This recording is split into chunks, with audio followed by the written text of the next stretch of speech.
Everyone, this is Muskan. Welcome to my YouTube channel. उम्मीद करती हूँ आप सभी अच्छे होंगे। तो इस वीडियो में हम आपको क्या है RS अग्रवाल की मैथ की बुक का सोल्यूशन हमारे चैनल के माध्यम से कराया जा रहा था, जिसमें हमारी संख्या पद्धति के सारे सवाल हो गए थे। लगभग आपके क्या है 8-10 सवाल रह गए थे। तो वो भी आज की इस वीडियो में हम क्या है सॉल्व कर लेंगे, संख्या पद्धति जिसे हिंदी में कहते हैं। तो इसके सवाल कर लिए थे हमने। टोटल इसमें 131 सवाल है, 122 सवाल हमारे हो गए। तो आज क्वेश्चन नंबर 123 से क्या है सॉल्व करेंगे। आपको क्या है स्क्रीन पर दिख जाएगा। तो उम्मीद करती हूँ आपको वीडियो देखने के बाद वीडियो थोड़ी सी भी अच्छी लगे तो वीडियो को लाइक एंड शेयर करके आप कमेंट्स भी कर सकते हैं, जो भी आपको क्या है थोड़ी बहुत कमी दिखाई दे। तो इसमें कहा गया है आपका गया एक संख्या को 13 से व्यक्त करने पर शेष 1 बचता है, और यदि भागफल को 5 से व्यक्त करें तो शेष 3 बचता है। यदि इस संख्या को 65 से भाग दें तो शेष क्या होगा। तो इस प्रकार का सवाल मैंने कल भी कराया था, लेकिन थोड़ा सा ये हटके सवाल है। आपको इस प्रकार के सवालों को क्या है ऐसे करना है, जब 2-2 शेष बचे तो ऐसे इस प्रकार से आपको कोष्टक बना लेना है। तो कहा गया है 13 से व्यक्त करें तो शेष 1 आता है। तो 13 से व्यक्त करें तो शेष आता है 1। तो इस साइड हम क्या करेंगे, इस साइड हम शेष लिखेंगे, और ये क्या है, ये है हमारा, ये हमारा है भाज्य, ठीक है। और बीच में होगा हमारा भागफल। कितना होगा, बीच में होगा हमारा भागफल है ये। उसके बाद कहा है नेक्स्ट स्टेप में 5 से भाग दें तो शेष कितना होता है, 5 से भाग दें तो शेष 3 होता है।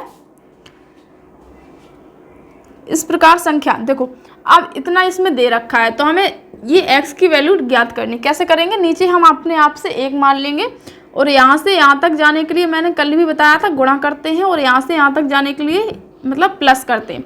तो 5 एकम 5, 5 3 कितना हुआ है 8, और 13 8 कितना होता है 13 7 91, 13 8 104, 104 इसका इंटू हो गया 104 और 105। तो x की वैल्यू कितनी निकल आई 105, ठीक है।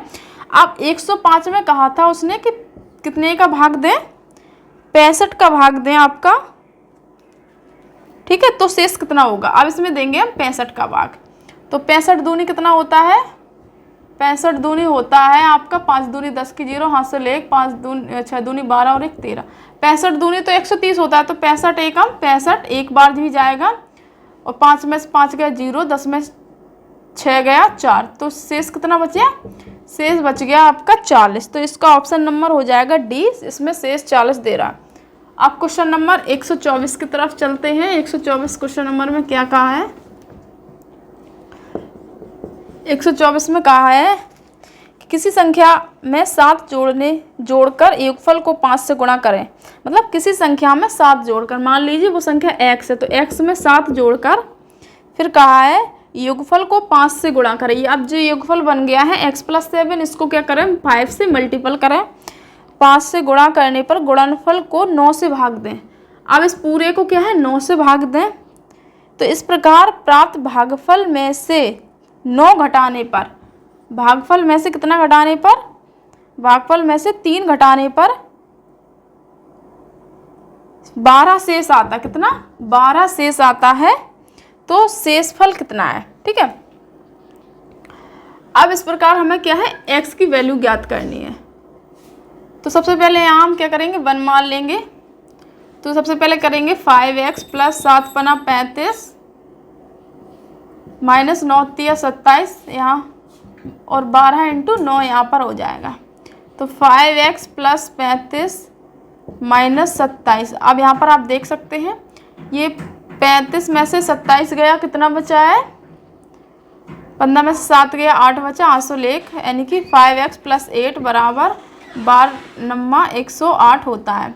तो 5x बराबर यहाँ पर 100 बचेगा, और 5 से जब 100 काटेंगे तो x की वैल्यू आ जाएगी आपकी 20। तो 20 आपकी x की वैल्यू आ जाएगी। तो इसमें आपका क्या है ऑप्शन नंबर ए हो जाएगा इसका आंसर, ठीक है। तो इसमें इसी प्रकार से बोला था, मतलब जैसी जैसी लैंग्वेज बोली गई आपको उसी तरीके से आपको करना है। तो आपका सवाल क्या आ जाएगा, किसी संख्या को 4 से भाग करने पर शेषफल 2 आता है। वैसा ही सवाल है आपका, 4 से भाग करने पर शेषफल 2 आता है। इसमें प्राप्त भागफल को 5 से भाग करने पर शेषफल 3 आता है। इस प्रकार प्राप्त भागफल को 6 से भाग करने पर शेषफल कितना आता है? 5 आता है। यदि अंतिम भागफल 7 दे रखा है, ठीक है, तो 7 छंग 42, थोड़ा सा मिस्टेक हो गया। अंतिम भागफल, ये जो लाइन है बीच की, ये भागफल होती है, ये आपका भाज्य होता है और ये आपका शेषफल होता है। उसने बोला है अंतिम भागफल दे रखा है, तो 7 छंग 42, यहाँ से यहाँ तक आने में हम क्या करते हैं? मल्टीपल करते हैं, मतलब यहाँ से यहाँ तक आने में हम गुणा करते हैं, यहाँ से यहाँ तक जाने में हम क्या है? जोड़ते हैं चीज़ों को। तो 7 छंग 42, 42 और 5 कितना हुआ है? 42 में 5 जोड़ेंगे तो कितना होता है? 47, ठीक है, 47 हो गया। अब क्या करेंगे? ऐसे तिकोने चलते हैं, तो 47 पंचे गुणा करेंगे, उसमें 3 जोड़ेंगे, तो 47 गुणित 5, 5 7 35 की 5 असल 3, 4 पंचे 20, 3 23, कितना? 235, 235 में जोड़ेंगे तो 238 हो जाएगा, ठीक है। और 4 का हम 238 में गुणा कर देंगे तो 8 चौक 32 की 2 हासिल 3, 4 3 12, 3 15 की 5 हासिल 1, 4 2 8 1 9, 952 में हम 2 जोड़ेंगे तो 954 आपकी क्या है? वो संख्या हो जाएगी। तो आपसे यही पूछा और ऑप्शन नंबर 20 का क्या है? राइट आंसर हो जाएगा। अब चलते 126 नंबर सवाल में। 126 में क्या है? 126 में कहा गया है आपका 4 प्राकृतिक संख्या इस प्रकार है, 3 3 करके योग है इसका। इन संख्याओं का हमें माध्य ज्ञात करना है दोस्तों। तो ये आपका बहुत बड़ा सवाल है, इसका हम बता देते हैं। इसका जो 67 सही 1/4 इसका आंसर है, लेकिन हम इसको क्या है? विस्तृत करके बताएंगे। अभी हम इसको छोड़ देते हैं। क्वेश्चन नंबर 127 चलते हैं। 127 में कहा है आपका 3 अंकों वाली संख्या है 4a3 को दूसरी संख्या है 984 जोड़ने पर, इसमें जोड़ा है हमने 984, कितना? 984 जोड़ा है, तो हमें क्या मिल रहा है? 4 अंकों वाली संख्या मिली है 13, 20 और 7, ये संख्या मिली है।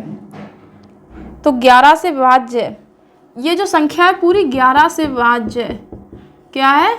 11 से विभाज्य है। तो इसमें ये पूछा गया है कि 3a + 4b का मान क्या होगा। ऐसे सवाल आपके आते हैं ज़्यादातर। देखो 4 3 7, 4 3 जोड़ा तो 7 आया, परफेक्ट वैल्यू मिल गई। 9 4 कितना होता है? 13, ये भी हमें परफेक्ट वैल्यू मिल गई, ठीक है। अब यहाँ पर देखो, ये 9 4 13 यहाँ लिखा है, 4 और 3 7 यहाँ लिखा है। हमें ऐसी यहाँ पर वैल्यू लिखनी है कि जो कि 11 से विभाज्य भी हो जाए और यहाँ पर हमारा क्या है? 10 से ज़्यादा भी संख्या ना आए, नहीं तो यहाँ पर एक हासिल बढ़ जाएगी, तो वो फिर सवाल गलत हो जाएगा। जैसे a का मान अगर हम 1 रखते हैं तो 8 और 1 अगर हम जोड़ेंगे तो यहाँ पर 9 हो जाएगा। तो 9 यानी कि 13 9 7 हम देखते हैं, 9 और 1 10, 7 3 10। तो ये हमारा परफेक्ट सवाल बन जाएगा, क्योंकि देखो अंतर को 11 की वास्ता क्या कहती है? अंतर हमारा क्या है? 0 होना चाहिए। अब देखो जैसे हमने a की जगह पर क्या रखा है? a की जगह पर 1 रखा है, तो 8 और 1 कितना हुआ? 9। तो b की जगह पर क्या हो गया? 9। a की जगह पर हमने 1 रखने से हमें b का मान मिल गया 9। अब देखो 9 मिल गया तो 13 9 7 होता है। हमारी 11 से बाद वो संख्या होगी जो हमारी क्या है? कट जाएगी। 9 और 1 10, 7 3 10, 10 - 10 यहाँ से 0 बन गया। तो इस प्रकार से हमारा क्या है? ये सवाल सही है और a का मान 1 और b का मान कितना है? 9 ही निकला। तो हम 3 × a का मान 1, 4 × b का मान 9, तो कितना हो जाएगा हमारा? 3 एकम 3, 9 चौको 36, 36 3 39, यानी कि 39 ऑप्शन में, यहाँ ऑप्शन नंबर डी आपका राइट आंसर हो जाएगा। अब चलते 128 क्वेश्चन में, ठीक है। अगर ये वीडियो समझ में ना आई तो दोस्तों कमेंट भी कर सकते हैं, तो बता देंगे हम आपको। अब 128 क्वेश्चन में है, इनमें पहली संख्या को 2 बार लिखने पर, दूसरी संख्या को 3 बार लिखने पर मिलता है हमको 100। ये हो गया समीकरण फर्स्ट, ठीक है। फिर अगली लैंग्वेज बोलता है कि इसी प्रकार पहली संख्या को 3 बार, मतलब 2 संख्या मैंने ये भी मान ली, पहली संख्या को उसने 3 बार लिखा, फिर दूसरी संख्या को उसने 2 बार लिखा, तो इस प्रकार मिलता है इसे 120। ये हो गया समीकरण सेकंड, ठीक है। इसमें हमें क्या है? सबसे बड़ी संख्या निकालनी। क्या निकालनी है? सबसे बड़ी। तो हम क्या करेंगे? इसमें कर देंगे पूरे में 2 का गुणा और इसमें कर देंगे पूरे में 3 का गुणा, ठीक है। तो मिल जाएगा हमें 4a प्लस का 6b बराबर 200 और ये 9 3 का 9a प्लस का 3 दूनी 6b बराबर 12 36 इसको क्या करेंगे हम घटाने पर घटा देंगे घटाने पर। तो यहाँ से हम घटाएंगे तो यहाँ पर ये 3 का 9 ये कितना है 9a, ठीक है, ये है आपका 9a। तो ये कट जाएगा, ये 5 में 5a बचेगा और यहाँ पर बचेगा आपका 40 माइनस का 5 से काट देंगे। हाँ कितना बचेगा 360 भारतीय 36 360 40 बचेगा। तो ये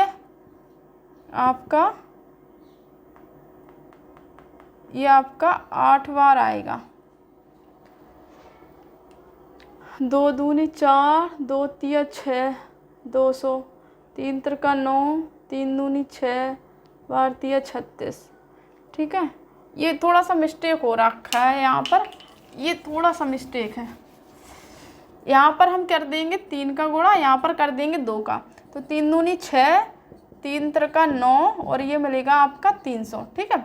यहाँ कर देंगे 3 दूनी 6a 2 दूनी 4b ये 3 का 9 हो जाएगा और यहाँ पर बनेगा आपका 12 दूनी 24। तो यहाँ देख सकते हैं ये 6 से 6 कट गया 5b बराबर आपको मिलेगा 60। तो 12 पंचे 60, b का मान मिल गया 12। यहाँ से जब हम रखेंगे मान 3a प्लस 2b बराबर 120 तो 3a प्लस का भारतीय 36 बराबर 120। 3a बराबर आपका 36 घटा जाएगा, 10 में से 6 गया 4 हासिल 1 4 84। a बराबर आपको मिल जाएगा क्या है 32। तो सबसे बड़ी संख्या पूछी थी 32, तो यही आपका क्या हो जाएगा आंसर। अब चलते हैं क्वेश्चन नंबर 129 की तरफ। 129 में क्या कहा है, 129 में कहा है एक विद्यालय में सभी छात्रों को 54 पंक्ति में खड़ा किया जाता है, 30 पंक्तियाँ बनती हैं। मतलब 54 पंक्ति वाली 30 पंक्तियाँ बनती हैं, 54 पंक्ति वाली उसकी 30 पंक्तियाँ बनती हैं। फिर वो कह रहा है कि इसी प्रकार से 45 पंक्ति को बनाए तो कितनी बनेंगी। तो काट देंगे 9 छक 54 9 पना 45 5 छका 30 6 गुणे 6 कितनी बनेंगी, इस प्रकार से 3 बनेंगी, मतलब 30 बनेंगी। तो इसका ऑप्शन हो जाएगा आपका 30 यानी कि हाँ 6 छंग 36 गलत हो गया, कितना 6 छंग कितना होता है 36। ऑप्शन नंबर इसमें हो जाएगा सी, ठीक है। 130 नंबर सवाल पर चलते हैं। अब 130 में कहा है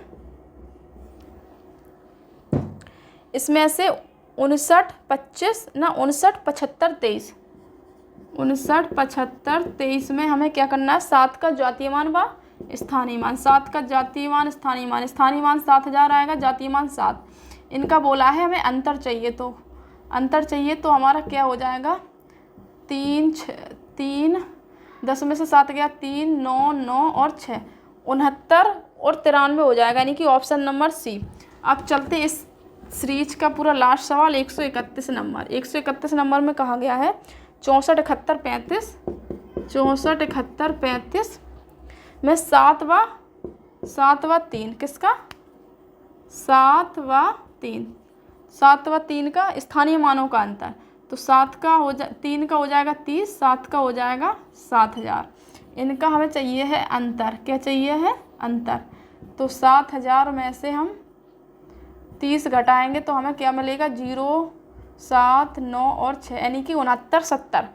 तो 131 हमारे पूरे लग चुके हैं। आर एस अग्रवाल की संख्या पद्धति पूरी चैप्टर ख़त्म हो चुका है। अब कल से क्या है, कल से पढ़ेंगे हम अपना एलसीएम एचसीएफ दोस्तों। चलिए मिलते हैं नेक्स्ट वीडियो में, तब तक के लिए अपना ध्यान रखें। जय हिंद जय भारत। वीडियो को भी सपोर्ट करें आप लोग।